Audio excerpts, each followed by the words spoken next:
अस्सलाम वालेकुम viewers, game beat के साथ हाफिज़ मोहम्मद इमरान आपकी खिदमत में हाजिर है। आज हम बात करेंगे पाकिस्तान के उन खिलाड़ियों से जो कि कौमी क्रिकेट टीम की जो सिलेक्शन कमेटी है उनके दरवाज़े पर दस्तक दे रहे हैं या फिर पाकिस्तान की नुमाइंदगी किसी भी हवाले से कर चुके हैं और कौमी क्रिकेट टीम में यह जगह बनाने की कोशिश कर रहे हैं या फिर इस वक्त कौमी टीम की नुमाइंदगी कर रहे हैं। इस वक्त हमारे साथ जो दो नौजवान खिलाड़ी पाकिस्तान की अंडर 19 टीम के मौजूद हैं, जिन्होंने अंडर 19 की सतह पर बड़ी अच्छी परफॉर्मेंस का मुजाहरा करके सारी दुनिया में जो पाकिस्तान के क्रिकेट देखने वाले हैं उनकी तवज्जो हासिल की है। मेरे साथ तशरीफ़ रखते हैं पाकिस्तान अंडर 19 टीम के कप्तान बाबर आजम। अस्सलाम वालेकुम बाबर। अस्सलाम वालेकुम। बहुत शुक्रिया आपके। इनके साथ हैं Usman Qadir, right arm leg spinner है। अस्सलाम वालेकुम उस्मान, बहुत शुक्रिया आप दोनों का। अच्छा, कैसे चल रही है जी आपकी इन दिनों की क्रिकेट? बहुत अच्छी चल रही है। आजकल तो मैचेस तो नहीं हो रहे, ज़्यादातर ट्रेनिंग शेनिंग पे ज़्यादा जोर दे रहे हैं। अच्छा, वैन से जाते हैं और साथ ट्रेनिंग और जिम शिम करते हैं। ठीक है।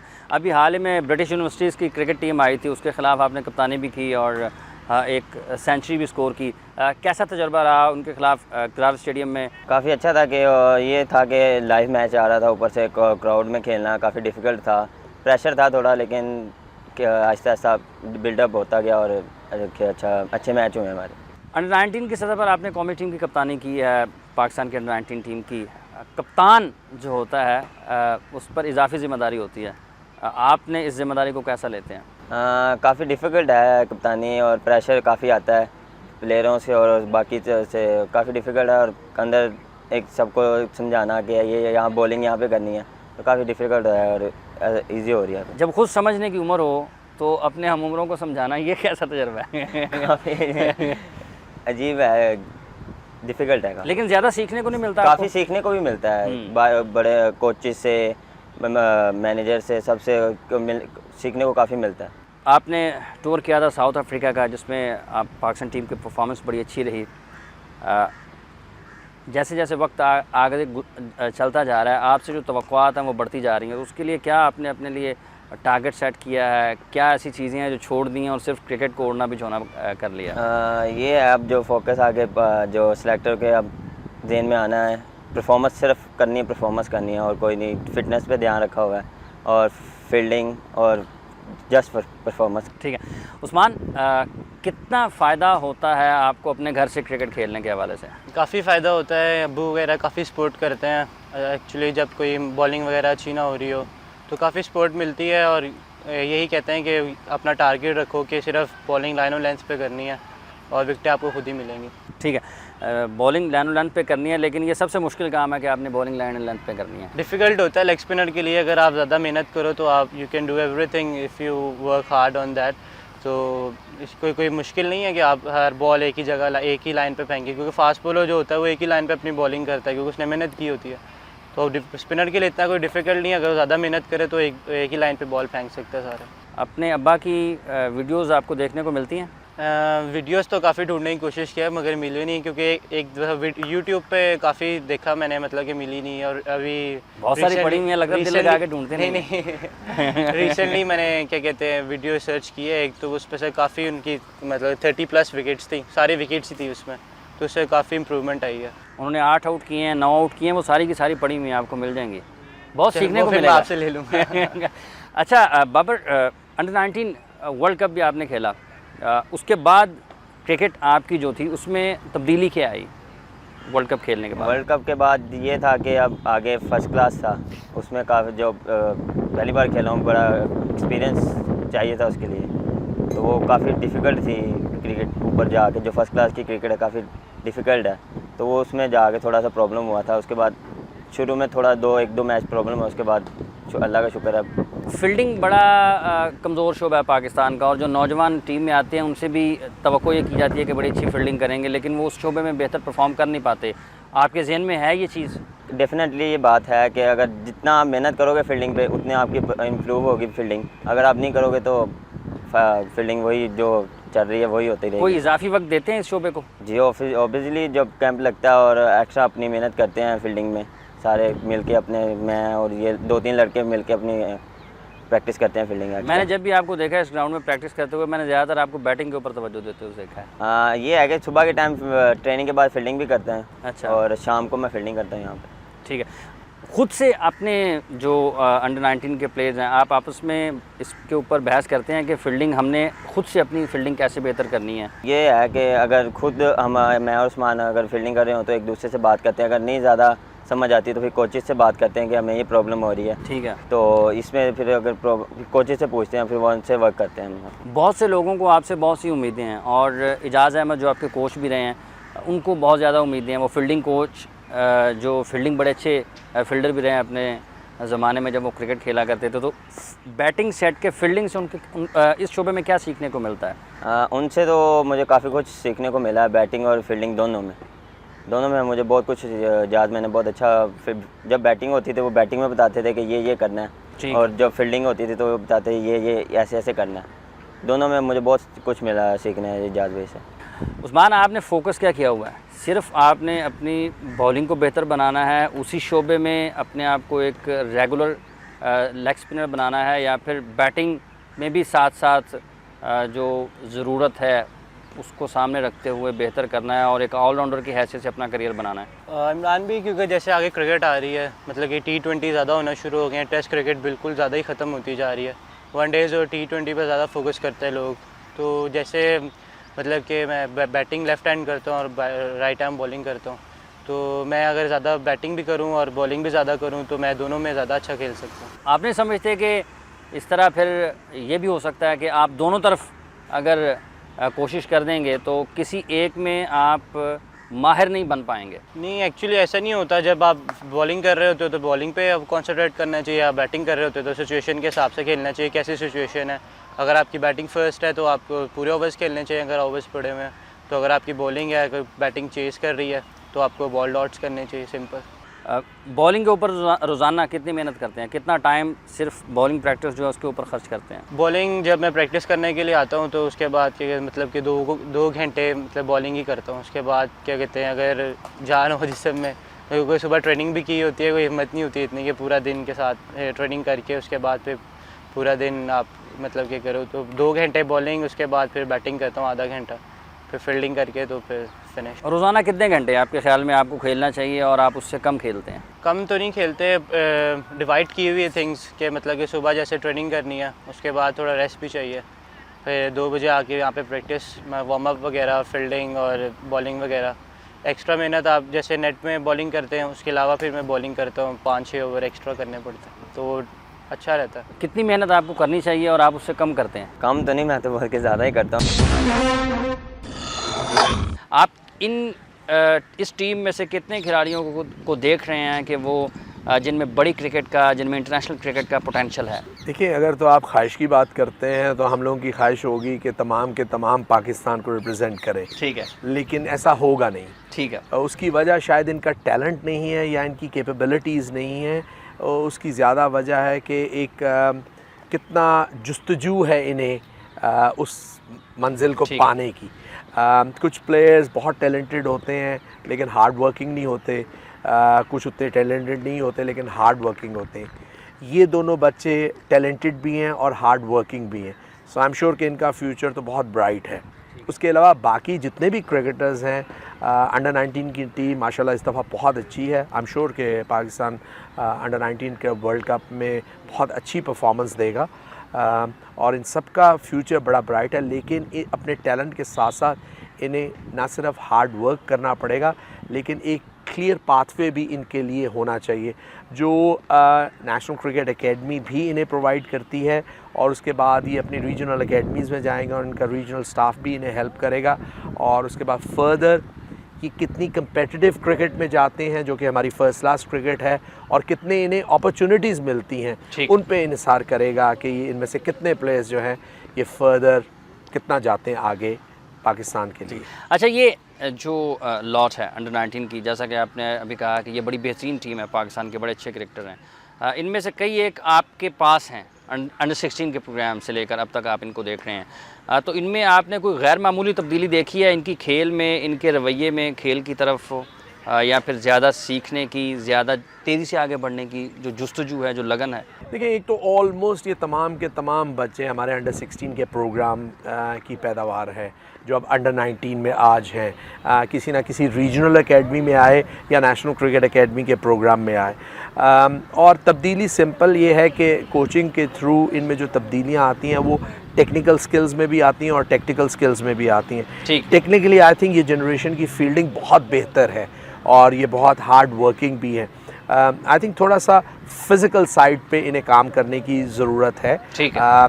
क्योंकि अनफॉर्चुनेटली हमारे यहाँ जो फिज़िकल एक तो एट्रीब्यूट्स जो हैं, जर्नल एट्रीब्यूट्स जेनेटिक, वो इतने अच्छे नहीं हैं प्लेयर्स में, और उसके अलावा न्यूट्रिशन इतनी अच्छी नहीं होती, और फिर हमारे यहाँ रीजनल लेवल पे या छोटे शहरों में इतनी अच्छी जिम फैसिलिटीज़ नहीं हैं। ठीक है। सो ये एक ड्रॉबैक है इन क्रिकेटर्स को। लेकिन उसको कवर कर जाती हैं हमारी रीजनल एकेडमीज़ के प्रोग्राम, जहाँ के बेहतरीन फ़िज़िकल ट्रेनर्स होते हैं और इन्हें एक सेट ट्रेंड प्रोग्राम दिया जाता है जो टारगेट करता है इनकी फ़िज़िकल फ़िटनेस को। तो अगर ये उस पर करते रहेंगे तो आई एम श्योर कि इनकी फ़िज़िकल फ़िटनेस भी बेहतर आएगी। चेंज जो है वो टेक्निकली फील्डिंग में चेंज है, जैसे मैंने कहा, और अब जब से पिछले 7-8 सालों से ग्रास रूट लेवल पे कोचिंग का सिस्टम आया है, इनकी बेसिक टेक्निक भी काफ़ी हद तक बेहतर हो रही है क्रिकेटर्स की, जो कि एक एसेंस है टॉप क्रिकेट में आदमी को फ्लरिश करने के लिए। ठीक है। अच्छा, उस्मान की हम जब बात करते हैं तो उनके घर में क्रिकेट है, तो कहीं ऐसा तो नहीं होता कि उनके वालिद उनको कुछ और बता रहे हों और जो कोचेज़ हैं, बिलखुसूस जो एकेडमी के कोचेज़ हैं, वो उनको कुछ और बता रहे हों, तो बच्चा गो मगो की कैफियत में रहे? आई डोंट थिंक सो कि ऐसा होना चाहिए। माशाल्लाह अच्छा अक्लमंद है सलमान कादिर। देखें, उनके वालिद तो एक आउटस्टैंडिंग लेग स्पिनर थे, इसमें कोई शक नहीं है, और जितनी वेरिएशन अब्दुल कादिर में थी, दुनिया में शायद ही किसी बॉलर के पास इतनी as a leg spinner variation रही है। तो अगर वो अपने बेटे को बता रहे हैं तो आई एम श्योर कि वो उन तमाम वेरिएशंस के मुतालिक बता रहे होंगे, और इसमें भी वेरिएशन बहुत ज़्यादा है। ठीक है। कुछ टेक्निकल फ्लॉज थे जो कोचेज़ इसके साथ काम करते हैं। बड़ा ओबीडियंट आई थिंक स्टूडेंट है इस लिहाज से कि कोचेज़ के साथ बड़े अच्छे तरीके से काम करता है। अब ये इसको बैलेंस करना है कि ये कोचेज़ की जो बात सुनता है वो इसको किस हद तक हेल्प करते हैं, और इसके फादर जो इसे बताते हैं वो किस हद तक हेल्प करते हैं। आई एम श्योर इसके फादर जो भी बताते हैं वो इसको हेल्प तो ज़रूर करेगा, लेकिन उसके साथ साथ कोचिंग जो टेक्निकल स्किल्स बनाते हैं, अगर वो भी ये उस पर अमल करेगा तो आई एम श्योर ये दोनों मिल के अब्दुल कादिर का एक्सपीरियंस और उसके टैक्टिक्स और टेक्निकल कोचेज़ की टेक्निक मिल के इसके लिए बहुत फ़ायदेमंद साबित होंगे। अच्छा, कई महीने पहले आपसे बात हुई थी, तो टेक्निकल फ्लॉज की आपने अभी भी उसका जिक्र किया है। इसमें क्या खामी है और अगर वो उसमें कितनी बेहतरी आई है अब तक वक्त के साथ साथ, और आप इसको देखते हैं कि इसमें जो एक मुश्किल क्रिकेट है उसका कितना टैलेंट पाया जाता है? देखिए, टैलेंट टॉप क्रिकेट खेलने का तो बहुत है, बिकॉज इसके पास वेरिएशन है, कॉन्फिडेंस लेवल बहुत हाई है। ठीक है। इसका as an overall package as a cricketer बहुत अच्छा है। बैटिंग बड़ी अच्छी कर सकता है, अपने वालिद की तरह हिटिंग भी बड़ी अच्छी करता है, और बैटिंग शौक से करता है। फील्डिंग भी अच्छी करता है, आई एम श्योर कि उसके साथ और इम्प्रूव करेगा। जहाँ तक इसकी टेक्निक का ताल्लुक है, जनरली कोई टेक्निक में ख़राबी नहीं। I think the only problem जो मुझे नज़र आती है एज ए कोच वो है इसका बैलेंस एट द क्रीज, जो कई दफ़ा ये उतना बैलेंस नहीं होता, क्योंकि इसका एक विपी सा एक्शन है और अपर बॉडी एक्शन बहुत ज़्यादा यूज़ होता है, तो इसका जो लो बॉडी पोस्चर है वो पूरी तरह कई दफ़ा बैलेंस नहीं होता, जिसकी वजह से शायद एक्यूरेसी उतनी नहीं है जितनी इसके फादर की है। बट आई एम श्योर कि इन टेक्निकल फ्लॉज पे जब ये और कोशिश कर रहा है कोचेस के साथ काम करके, जब ये इसको ओवरकम कर लेगा तो I am sure he will be as accurate as his father, if not as good as his father. अच्छा, बाबर आजम के हवाले से बताइएगा। अंडर 16 के प्रोग्राम से आपके साथ हैं आप, शुरू के दिन में और आज के बाबर आजम में आपको क्या फ़र्क नज़र आता है, और बैटिंग टेक्निकली जो पाकिस्तान के टॉप ऑर्डर में हैं, उन ओपनिंग की अगर हम बात करते हैं तो एक अरसे से मसला भी चलता आ रहा है, इसमें क्या ख़ास चीज़ आपको नज़र आती है? देखिए, ख़ास चीज़ तो उसमें ये है कि इस यंग एज में उसको रन्स करने का शौक़ है, और जहाँ भी खेलता है 100 रन्स करता है, और जो भी बच्चा 100 रन्स करता है इसका मतलब है उसको आर्ट ऑफ बैटिंग भी आता है और उसको आर्ट ऑफ स्कोरिंग भी आता है। ठीक है। दुनिया में जितने भी प्लेयर्स हैं, यंग प्लेयर्स हों या बड़े एक्सपीरियंस प्लेयर्स हों, उनमें कोई ना कोई टेक्निकल फ्लॉज ज़रूर होता है, लेकिन टेक्निकल जो समझ होती है वो कई दफ़ा टेक्निकल फ्लॉज को ओवरकम कर जाती है। ठीक है। जैसे स्टीव वॉ में आप इतने ग्रेट प्लेयर थे, उनमें टेक्निकल कुछ फ्लॉज थी, बट टेक्निकली इतने स्ट्रॉन्ग थे कि उन टेक्निकल फ्लॉज को ओवरकम कर जाते थे। सो आई थिंक ओवरऑल को टेक्निक में कोई ऐसी कोई ख़ास प्रॉब्लम नहीं है। रन्स करने का तरीका आता है। आई एम श्योर कि जैसे जैसे अपॉर्चुनिटी मिलेगी, जैसे जैसे एक्सपीरियंस होता जाएगा, he is going to be a very very good batsman. कप्तानी की अगर बात करते हैं तो अंडर 19 टीम, फिर अंडर 16, अंडर 19 और उसके बाद फर्स्ट क्लास, और फिर उसके बाद जब आप जितनी आपकी क्रिकेट है आगे चलते चलते उसके बाद फिर इंटरनेशनल क्रिकेट आ जाती है, पाकिस्तान की नेशनल टीम आ जाती है। कप्तानी अगर किसी एक खिलाड़ी को दी जाती है तो बड़ा मुश्किल और सख्त और बड़ा सोच समझ कर वो फ़ैसला किया जाता है। वो जो कायदाना सलाहियतें होती हैं, या फिर आपने इसमें देखी हैं, या फिर आप समझते हैं कि इसको ग्रूम किया जा रहा है आने वाले वक्त के लिए? देखिए, हर क्रिकेटर को ग्रूम करना चाहिए, उसमें लीडरशिप क्वालिटीज़ होनी चाहिए। क्रिकेट ऐसी गेम है कि जब आप मिडल में हैं तो आप एज ए बैट्समैन भी लीडर हैं, और अब अगर आप बॉलर हैं तो उसमें भी आप लीडर हैं। तो ग्रूम तो हर एक को करना चाहिए एज ए लीडर। कोचेस का भी स्टाइल ऐसे होना चाहिए, पेरेंट्स का भी स्टाइल ऐसे होना चाहिए कि आप बच्चे को थोड़ी सी आज़ादी दें, एम्पावर करें कि वो डिसीजन खुद ले, डिसीजन मेकिंग आनी चाहिए। और इसमें as a young age decision लेने की सलाहियत है। अब इसको ग्रूम किया जाना चाहिए। आई थिंक जहाँ जाके ब्रेक लगती है वो एक टाइम है जब ये बच्चा पाकिस्तान क्रिकेट बोर्ड या डिफरेंट लेवल पे इसे ग्रूम किया जाता है, एट अंडर 19, अंडर 16। लेकिन जब ये फर्स्ट क्लास क्रिकेट में जाते हैं तो एट टाइम्स कई दफ़ा डिपार्टमेंट्स या रीजन्स इनकरेज नहीं करते यंगर प्लेयर्स को या यंगर लीडर्स को to take over the reins, और उससे इनकी प्रोग्रेस थोड़ी सी रुक जाती है। आई थिंक होना ये चाहिए कि जैसे ही ये बच्चे जो अंडर 16 या पाकिस्तान अंडर 19 को ख़ास तौर पे जो लीड करते हैं, उन्हें अपने डिपार्टमेंट्स के लिए एज ए वाइस कैप्टन बना देना चाहिए विद अ सीनियर कैप्टन, ताकि उन्हें ग्रूम किया जाए। और जैसे ही मौका मिले ऑड मैचेस में इन्हें लीडरशिप के लिए कैप्टनसी इन्हें देनी चाहिए, ताकि इन्हें थोड़ा सा एक्सपीरियंस हो टॉप क्रिकेट का। और जैसे ये तैयार हो जाएं इन्हें फुल फ्लेज्ड कैप्टनसी देनी चाहिए। आई थिंक यहाँ पे आके कई दफ़ा पाकिस्तान लेवल पे भी गलती हुई है कि प्लेयर्स को बग़ैर ग्रूम किए या पूरी तरह तैयार किए बग़ैर उन्हें जब हैंड ओवर कर दिया जाता है तो उसके बाद उनका फेलियर होता है। और फिर जब वो नेक्स्ट टाइम पे आते हैं, और and big example Wasim Akram है। वसीम अकरम जब पहली दफ़ा आए तो he was not ready as a captain, but जब सेकंड टाइम आया तो he was a very good captain and he proved as a very good captain. ठीक है। अंडर 19 के बहुत सारे प्लेयर गायब भी हो जाते हैं, उसकी क्या वजह? कोई हमारे सिस्टम में, हमारे निज़ाम में ख़राबी है, या फिर खिलाड़ी में आगे बढ़ने की जो लगन होती है वो कम होती है, और फिर जो समझता है कि पाकिस्तान अंडर 19 पर उसने पाकिस्तान की नुमाइंदगी कर ली है तो बस काफ़ी है? आई थिंक दो रीज़न्स हैं। वन ऑफ द रीज़न्स है जिसको हमने काफ़ी हद तक अब ख़त्म करने की कोशिश की है, वो है एज की प्रॉब्लम। क्योंकि लातादाद बच्चे जो हैं वो एज को टेम्पर करके अंडर 19 पे खेलते रहते हैं, पिछले सालों में खेलते रहे, जिसकी वजह से फ़िज़िकल डोमिनेंस होती है उन प्लेयर्स की, और वो उस लेवल पे बहुत अच्छे लगते हैं। लेकिन जैसे ही वो उस एज को क्रॉस करते हैं और वो हायर क्रिकेट में आते हैं तो उनकी ट्रू एबिलिटी वो नहीं होती। तो एक तो शायद उनको एक वो सेटबैक मिलता है, जिसको अब काफ़ी हद तक ख़त्म कर दिया पाकिस्तान क्रिकेट बोर्ड ने एज वेरिफिकेशन सिस्टम को ला के।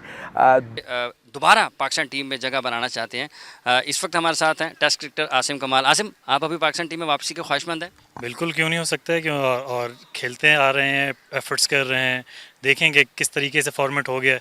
2020 क्रिकेट बहुत ज़्यादा हो गई, और अब आने वाले टूर्स जो हैं बड़े टफ़ हैं पाकिस्तान के लिए। तो इंशाल्लाह ताला पूरी होप है मेरी कि इस सीज़न में, फर्स्ट क्लास सीज़न में अच्छा परफॉर्म करके दोबारा कम बैक करूँ। अच्छा आसिम, T20 क्रिकेट को अपनी जगह पर रखें, लेकिन आपने जितनी भी पाकिस्तान के लिए क्रिकेट खेली, बिलखुसूस टेस्ट मैचेस जो आपने खेले, उसमें आपने बड़ा अच्छा परफॉर्म किया। तो आप भी समझ रहे हैं कि आपको T20 में ज़्यादा अच्छा परफॉर्म करना पड़ेगा लोगों की तवज्जो हासिल करने के लिए? जी, मुझे तवज्जो हासिल करने की ज़रूरत नहीं इतनी ज़्यादा, क्योंकि जो मेरी प्रीवियस परफॉर्मेंस है सबके सामने है। और आजकल का जो दौर है वो मैं समझता हूँ कि परफॉर्मेंस एक हद तक ही होती है। 2020 फॉर्मेट से आप टेस्ट टीम नहीं प्रिपरेशन उसकी कर सकते, क्योंकि टेस्ट क्रिकेट एक अलग फॉर्मेट है और उसके लिए अलग ही लड़के होते हैं। कितना आपने हदफ मुकर्रर किया अपने लिए कि ये जो फर्स्ट क्लास सीज़न है इसमें इतने रन्स करने हैं? देखिए ये तो डिपेंड करता है, क्योंकि जब फर्स्ट क्लास सीज़न स्टार्ट होगा कि उसके मेरे ख्याल नवंबर दिसंबर में ही ऑस्ट्रेलिया से सीरीज़ है साउथ अफ्रीका में पाकिस्तान की, तो इंशाल्लाह ताला इनिशियल स्टेजेस पे जो 3-4 मैचेस हैं उसमें मैं ज़्यादा से ज़्यादा परफॉर्म करूँगा और पूरी कोशिश होगी कि ये चांस जो है इसको अच्छी तरह अवेल करूँ। थके तो नहीं कम बैक के लिए कोशिशें करते करते? नहीं, आज तक नहीं, थकान का एहसास तो कभी हुआ ही नहीं, क्योंकि इतना ज़्यादा मौका दिया नहीं गया। अच्छा, मौका ज़्यादा नहीं दिया गया, लेकिन जितनी आपने क्रिकेट खेली अच्छी खेली है। बाहर होने की कोई वजह भी नज़र नहीं है, और उसके बाद This time check is brought to you by Waves Combo. Beautify my life. A bright freezer and fridge together.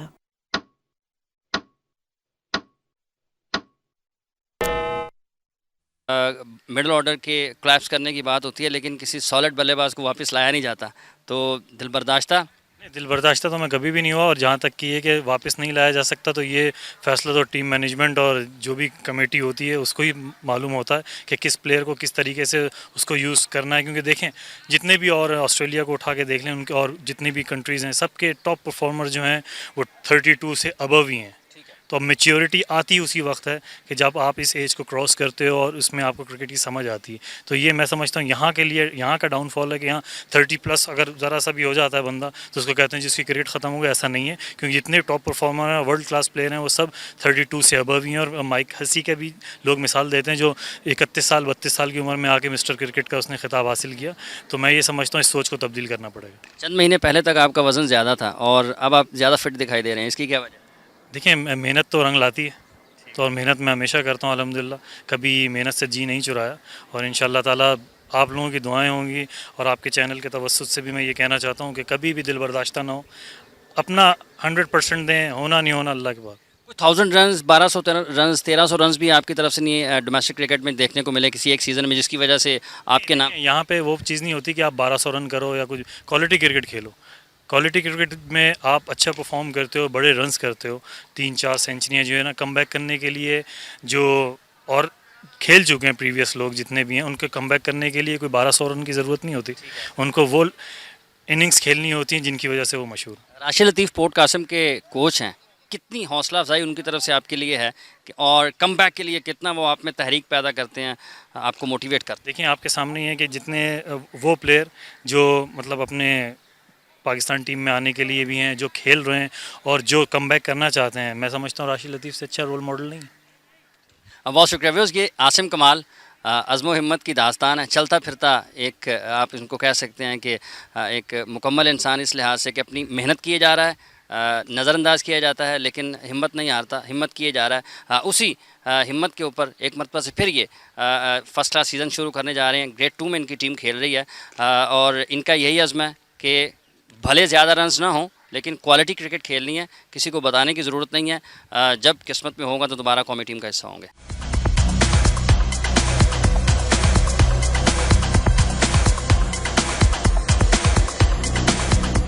बस प्रोग्राम के शुरू में आपने देखे थे नौजवान खिलाड़ी जो अभी कौमी टीम में जिन्होंने आना है, और इस हिस्से में हमारे साथ हैं वो खिलाड़ी जो कौमी टीम में वापसी के लिए कोशिशें कर रहे हैं। Test fast bowler Tanveer Ahmed इस वक्त हमारे साथ है। तनवीर, कितने पूरी उम्मीद है कि दोबारा कौमी टीम में जगह बनाएंगे? सबसे पहले तो अल्लाह का शुक्र है, जितना भी पाकिस्तान टीम में खेला अच्छी परफॉर्मेंस दी है, लेकिन अभी मैं दोबारा कमबैक के लिए बहुत एफर्ट कर रहा हूँ और इंशाल्लाह ताला मुझे पूरा यकीन है कि मैं जितनी एफर्ट कर रहा हूँ उससे ज़्यादा एफर्ट कर रहा हूँ जितनी पहले की थी मैंने।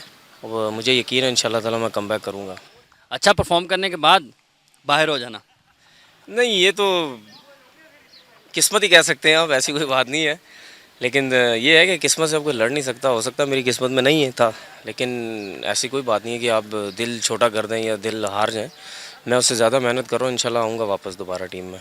कोई आपने टारगेट अपने लिए सेट किया है कि ये आपने सीज़न शुरू हुआ है, इसमें इतने विकेटें लेनी हैं ताकि आप ना सिर्फ शायकीन की तवज्जो हासिल करें, उसके साथ साथ जो सबसे अहम है पाकिस्तान क्रिकेट बोर्ड और उसके जो सिलेक्शन कमेटी है उसकी नज़रों में आ सके? देखिए, सबसे मेन चीज़ ही होती है कि अब जिस तरह मैंने जिस सीज़न में मैंने 100 आउट किए थे तो मैं टीम में आया था। मतलब अब ये लाजमी नहीं है कि अब अगली दफ़ा भी 100 आउट करेंगे, ये आप मेहनत करते हैं लेकिन ये नसीब में होते हैं आपके 100 आउट। लेकिन ये कि अगले सीज़न जब आप खेलने आते हैं तो आप लाजमी नहीं है 100 ही आउट करेंगे, आप 40, 50, 45 इतने ही आउट करते हैं। लेकिन ये मेन चीज़ होती है आपकी फ़िटनेस होती है। अगर आप अपनी फ़िटनेस लेवल अच्छा करेंगे तो सिलेक्टर्स आपकी तरफ लाजमी देखेंगे।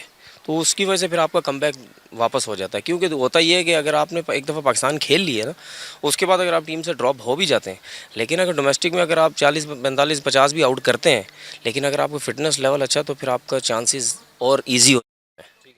बहुत ज़्यादा फिट रहने के लिए ज़्यादा जिम्मेदारी है, ज़्यादा उसके लिए आप कोशिश कर रहे हैं या फिर मामूल की चीज़ें उनको चला रहे हैं? नहीं, अगर आप फ़िटनेस की बात करते हैं, अगर आप मेरी मैं अगर अपनी बात आपसे आपको बोलूँ तो मेरे ख़्याल में फ़ास्ट बॉलर्स के फ़िटनेस लेवल बहुत ज़्यादा चाहिए। उसकी वजह ये है क्योंकि क्रिकेट बहुत ज़्यादा हो गई है। 4 डे ख़त्म होता है एकदम से 1 डे स्टार्ट होता है, 1 डे ख़त्म होता है एकदम 20-20 स्टार्ट होता है। तो अब वो पहले जैसी क्रिकेट नहीं है, अब उसके लिए फ़िटनेस लेवल आपको बहुत चाहिए। अगर आप मेरी बात करते हैं, मैं जिम ट्रेनिंग, अपनी ग्राउंड ट्रेनिंग, बॉलिंग ट्रेनिंग ये रेगुलरली मैं डेली करता हूँ। क्योंकि अगर आप लोग हमारे समझते हैं कि जिम जिम इतना ज़्यादा कॉन्सेप्ट नहीं होना चाहिए, फास्ट बॉलर्स को बॉलिंग ज़्यादा करें।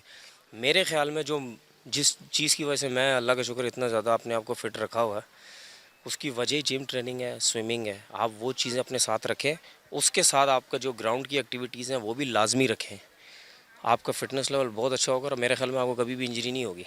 पोर्ट कासिम की तरफ से खेल रहे हैं आपके कोच राशिद लतीफ़ हैं, उनको भी खासा तजर्बा है, इन आउट वो भी होते रहे हैं, तो वो क्या अपने जो तजर्बे की रोशनी में आपको मोटिवेट रखते हैं, किस तरह से रखते हैं? नहीं, लाज़मी सी बात है, उनका हमसे ज़्यादा बहुत ज़्यादा एक्सपीरियंस है, उनके साथ भी ये चीज़ें चलती रही हैं। लेकिन ये है कि मतलब अगर आप सीनियर कोच है या सीनियर प्लेयर अगर आप उनके साथ खेलते हैं तो इन्हीं सीनियर लोगों के साथ रह के आप बहुत कुछ सीखते हैं और इन्हीं को ही देखते हैं इन्होंने क्या अपने टाइम पे किया है। मेरे ख्याल में ज़ाहिर सी बात है वो आपको उठा के रखते हैं कि कोई ऐसी बात नहीं है, अगर आप टीम से आउट भी हो गए कोई नहीं, अपनी मेहनत करो, दोबारा कमबैक करोगे।